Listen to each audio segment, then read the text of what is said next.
जनजातीय गौरव दिवस के अवसर पर भारत की माननीय राष्ट्रपति श्रीमती द्रौपदी मुर्मू जी ने भी आप सबके लिए, हम सबके लिए अपना शुभ संदेश भेजा है। जनजातीय समाज और उसमें भी विशेष रूप से अत्यंत कमजोर आदिवासी समुदायों के उत्थान को लेकर उनका सदैव विशेष आग्रह रहता है। इसी वर्ष जून में राष्ट्रपति महोदया ने देश के चिन्हित 75 पीवीटीजी समुदाय के सदस्यों को राष्ट्रपति भवन आमंत्रित किया और उनके साथ संवाद भी किया था। आज इस अवसर पर उनका शुभ संदेश मिला है, यह हम सबके लिए सौभाग्य की बात है। आइए सुनते हैं माननीय राष्ट्रपति श्रीमती द्रौपदी मुर्मू जी का ये शुभ संदेश। मेरे प्यारे देशवासियों, नमस्कार, जोहार। धरती आबा भगवान बिरसा मुंडा जी की जयंती पर मैं सभी देशवासियों की ओर से उन्हें शत शत नमन करती हूँ।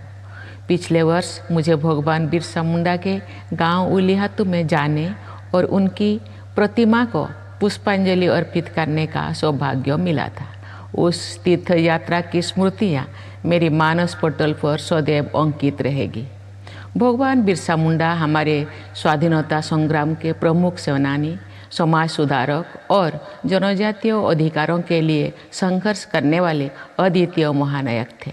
भारत सरकार ने 15 नवंबर को भगवान बिरसा मुंडा की जन्म जयंती के अवसर पर जनजातीय गौरव दिवस मनाने का ऐतिहासिक निर्णय लेकर सदियों से उपेक्षित जनजातीय समाज के प्रति सबका साथ सबका विकास के हमारे संकल्प को और मजबूत बनाया है।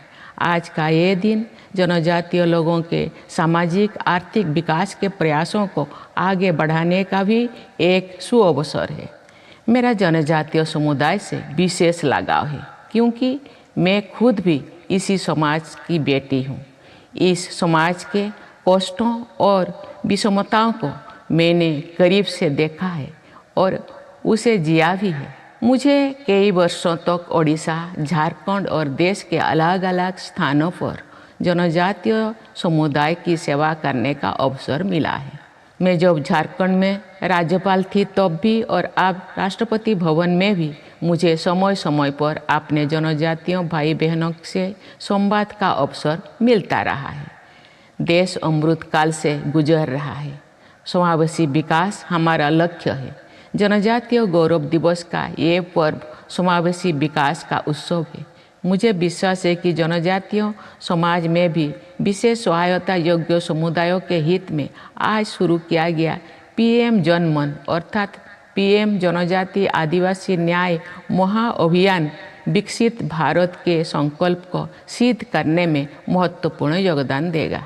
आवास, शौचालय, नल से जल, शिक्षा, स्वास्थ्य, सड़क से कनेक्टिविटी, बिजली और आधारभूत जरूरतों से वंचित समुदायों तक सरकार स्वयं पहुंच रही है। जनकल्याण के ऐसे समावेशी प्रयास बहुत ही सराहनीय है।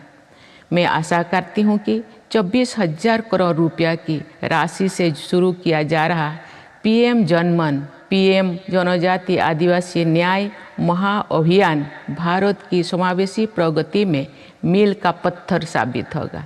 ये मिशन अमृत काल के दौरान विकास की धारा से जन जन को जोड़ेगा और विकसित भारत के लक्ष्यों को प्राप्त करने में सहायक होगा। मैं प्रधानमंत्री श्री नरेंद्र मोदी जी का इस पीएम जनमन, पीएम जनजातीय आदिवासी न्याय महाअभियान के लिए विशेष रूप से साधुवाद करती हूँ। प्रधानमंत्री जी की प्रेरणा और निरंतर प्रयासों से पिछले 10 वर्षों से जनजातीय समुदाय ही नहीं बल्कि समाज के सभी वंचित समुदायों को वरीयता देने का सशक्त कार्य किया गया है। मैं जनजातीय समुदाय के विकास तथा इस महाअभियान की सफलता के लिए अपनी हार्दिक शुभकामनाएं देती हूँ। धन्यवाद। जय हिंद, जय भारत। बहुत बहुत आभार माननीय राष्ट्रपति महोदय का उनके इस शुभ संदेश के लिए। देवियों सज्जनों, आज भारत अपने अमृतकाल में विकास की पूरी गति और पूरी शक्ति के साथ आगे बढ़ रहा है।